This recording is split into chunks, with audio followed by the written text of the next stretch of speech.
Comenzamos una miniserie navideña titulada Las 3 E de la Navidez. Vamos a dirigir 3 miradas a la Navidad.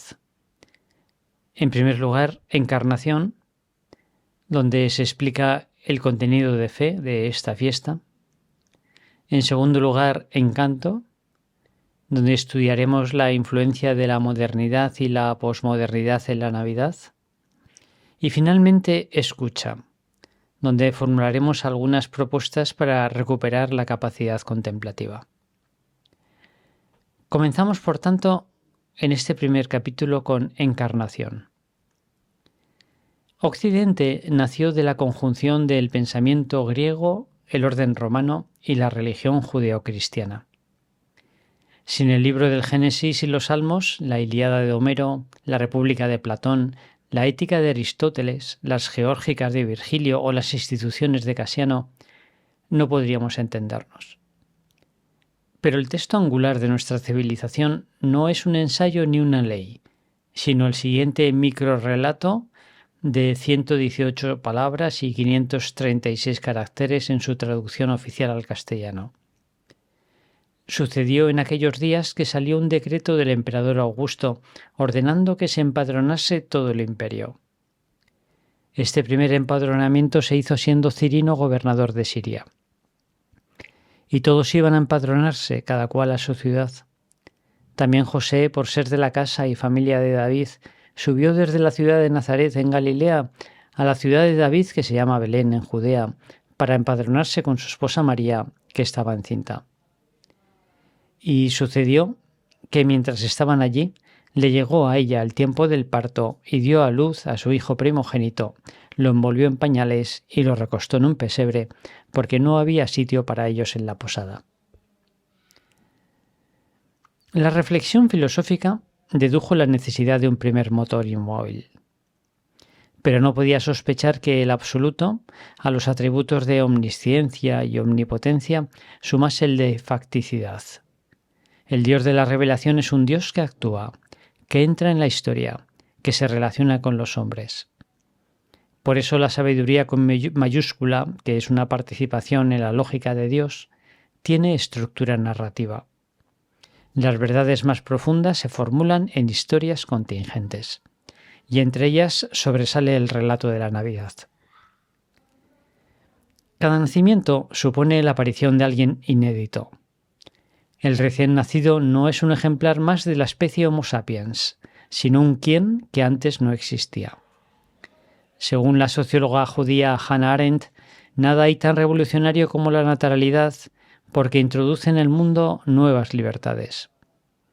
Ese es el milagro de la condición humana. Por eso, un nacimiento es una buena noticia y solemos felicitar a los padres. Sin embargo, ese carácter irrepetible de cada ser humano arroja sobre su alumbramiento una sombra de ambigüedad.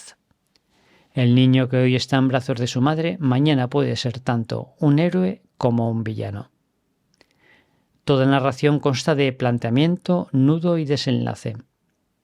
Es preciso esperar al final de una obra dramática para saber si se trata de una comedia o una tragedia. Por eso, en la carta a los Hebreos se dice: «Acordaos de vuestros guías que os anunciaron la palabra de Dios. Fijaos en el desenlace de su vida e imitad su fe». Esto es lo que pretende Antonio María Sicari con su compendio de desenlaces felices titulado Así mueren los santos. La Iglesia celebra a sus mejores hijos no el aniversario de su nacimiento en la tierra, sino al cielo. El alumbramiento desprende una luminosidad lunar, no brota de sí misma, sino que la recibe del despliegue de la entera existencia. ¿Cómo transcurrió la vida de este niño de Belén? En una apretada síntesis de acontecimientos podemos decir que creció en una familia pobre de una aldea llamada Nazaret, donde ejerció el oficio de carpintero, hasta que en torno a los 30 años comenzó una vida itinerante de predicación, considerada blasfema por el poder instituido, que lo condenó a morir crucificado. Algunos historiadores romanos y judíos de principios del siglo II, como Plinio el Joven, Tácito, Suetonio y Flavio Josefo, se hacen eco de todo esto. Pero si no nos detenemos en la superficie de los hechos externos y consideramos con atención lo que el círculo de sus conocidos nos ha transmitido de Jesús, a través de la liturgia, la literatura, la pintura, la arquitectura, la música, el testimonio de sus vidas y de un puñado de escritos denominado Nuevo Testamento, descubrimos una personalidad sorprendente. El nuevo rabí de Nazaret se sitúa por encima de las instituciones sagradas de Israel. Habéis oído que se dijo a los antiguos, pero yo os digo, aquí está el que es mayor que el templo. El Hijo del Hombre es Señor del sábado. Al contrario de los fariseos, sus palabras poseen viveza, esclarecen el sentido, tocan el corazón. Se manifiesta con él con una radicalidad escandalosa. El que ama a su padre o a su madre más que a mí no es digno de mí. El que pierde su vida por mí, ese se salvará. El cielo y la tierra pasarán, pero mis palabras no pasarán. Posee un porte, una presencia capaz de imponerse a una turba de nazarenos escandalizados de su hasta entonces carpintero, o a una multitud de hombres recios que ganan lo imprescindible comerciando en la explanada del templo. Del interior de su ser brota un poder que manda a la enfermedad, a la muerte, al mar y a los elementos y le obedecen. Atrae los corazones limpios de los niños y los sencillos. Allí por donde pasa deja un hálito de vida. ¿Cómo llamarlo? En este hombre se percibe la presencia del Dios vivo. Al inicio de su vida pública, Jesús eligió un grupo de discípulos que le acompañaban a todas partes. Después de un tiempo quiso testar su aprovechamiento y le sometió a un breve examen de 2 preguntas. ¿Quién dicen los hombres que es el Hijo del Hombre? Para todos resultaba evidente que se trataba de alguien especial, pero intentaban explicarlo a partir de categorías conocidas como maestro o profeta. Respuestas muy parecidas a las que escucharíamos de la gente que ahora mismo pasea por la calle. Pero a Jesús le interesa sobre todo la segunda pregunta. ¿Y vosotros quién decís que soy yo? Y Pedro, en representación de los 12, responde, tú eres el Hijo de Dios vivo. Una confesión compuesta de 2 experiencias, la autoridad divina de sus palabras y obras y su continuo llamar a Dios Padre. Y el maestro exclama entusiasmado, bienaventurado tú, Simón, hijo de Juan, porque esto no te lo ha revelado la carne ni la sangre, sino mi Padre que está en los cielos. Jesús no es un genio religioso, ni un dios mitológico ideado para la educación del pueblo. Tampoco es un superhéroe creado por la industria del entretenimiento. No hay un concepto donde encasillarle. De él hay solo un nombre. Jesús es, sencillamente, es pura novedad, un nuevo principio. Con razón escribe C.S. Lewis, intento impedir que alguien diga esta solemne tontería a veces tan frecuente sobre Cristo. No tengo inconveniente en aceptar a Jesús como un gran maestro de moral, pero no acepto su pretensión de ser Dios. Esto es precisamente lo que no debemos decir. Un hombre que fuese simplemente un hombre y dijese la clase de cosas que Jesús dijo, no sería un gran maestro de moral. Es preciso escoger. O este hombre fue y es el Hijo de Dios, o fue un loco o quizá algo peor. Podéis encerrarlo por loco, podéis escupirle a la cara y matarlo como a un demonio, o podéis caer a sus pies y llamarlo Señor y Dios. Pero no caigamos en la simpleza de decir que fue un gran maestro. Él no quiso dejar este problema sin resolver. ¿Cómo puede el niño del pesebre, hijo de María, ser hijo de Dios? Nos asomamos al abismo del misterio cuando descubrimos la viva conciencia que tiene Jesús de ser eterno. Yo para esto he nacido y para esto he venido al mundo, para dar testimonio de la verdad. Salí del Padre y vine al mundo. De nuevo dejo el mundo y voy al Padre. En Cristo hay algo que brota del mundo y algo que viene de Dios. La historia de este hombre no empieza en Belén.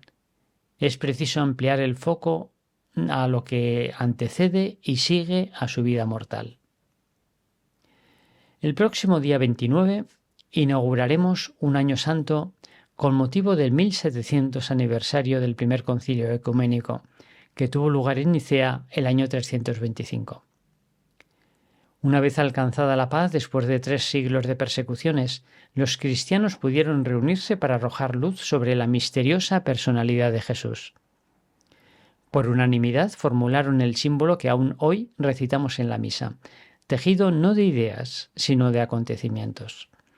Una especie de autobiografía de Dios que podría dividirse en 6 capítulos cargados de acontecimientos que encierran la sabiduría del cristiano. El primer capítulo revela la intimidad de Dios. Dios es amor. Hay un solo Dios, pero no es solitario, sino comunión perfecta de 3 personas. La unidad pura no es la de las partículas elementales de la materia, sino la del amor entre el Padre, el Hijo y el Espíritu, que forman un solo Dios porque tienen todo en común. El capítulo 2 cuenta que la Trinidad creó todo de la nada y quiso que el hombre participara de su intimidad. Frente a la sopa primordial del evolucionismo radical, el relato cristiano parte del amor primordial. Todos podemos reconocer en nuestro corazón una cierta memoria y nostalgia del amor infinito y eterno de que gozamos en el paraíso original. En el capítulo 3 se narra el pecado original. El hombre se replegó sobre sí mismo y rompió la comunión con el amor. Nada deseamos más que amar y ser amados, pero la torpeza con que nos desenvolvemos en nuestras relaciones confirma que nacemos con una grave herida en el corazón, de un origen más remoto que nuestro registro histórico. El capítulo 4 trata de la redención. Dios, en lugar de abandonar al hombre a su destino, ha venido a buscarle para dar un nuevo inicio a su amistad. La persona eterna del Hijo ha asumido nuestra naturaleza y ha nacido en Belén.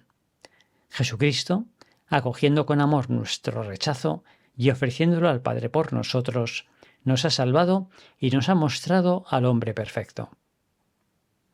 El capítulo 5 llega hasta nuestros días. Después de resucitar con cuerpo glorioso, Jesús continúa en este mundo a través de su Iglesia. El Espíritu Santo la conduce y hace presente a Cristo en los sacramentos, la Escritura, la gracia santificante, los dones jerárquicos y carismáticos, la comunidad de los creyentes, los pequeños. Y el capítulo 6 describe los acontecimientos finales. La comunión con Dios iniciada aquí culmina en el cielo. Inmediatamente después de la muerte, cada persona es juzgada sobre el amor y recibe premio o castigo. Y al final de la historia, el mismo Cristo volverá gloriosamente para hacer justicia y crear un cielo y una tierra nuevos, donde los santos gocen de su intimidad eternamente. El centro de esta autobiografía de Dios es la Navidad.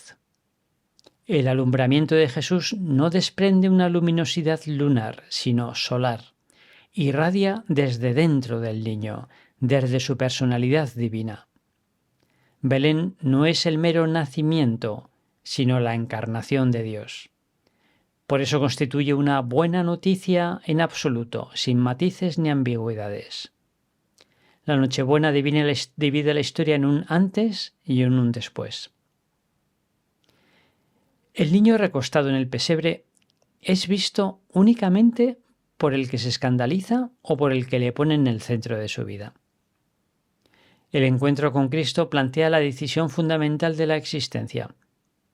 Se precisa sencillez para dejar hablar a los acontecimientos, humildad para dejar a Dios ser Dios y libertad para dejarle entrar en la propia vida. Por eso los ángeles no anuncian la buena noticia a los sabios y entendidos, sino a la gente sencilla. En aquella misma región había unos pastores que pasaban la noche al aire libre velando por turnos su rebaño. De repente, un ángel del Señor se les presentó. La gloria del Señor los envolvió de claridad y se llenaron de gran temor. El ángel les dijo: «No temáis, os anuncio una buena noticia que será de gran alegría para todo el pueblo.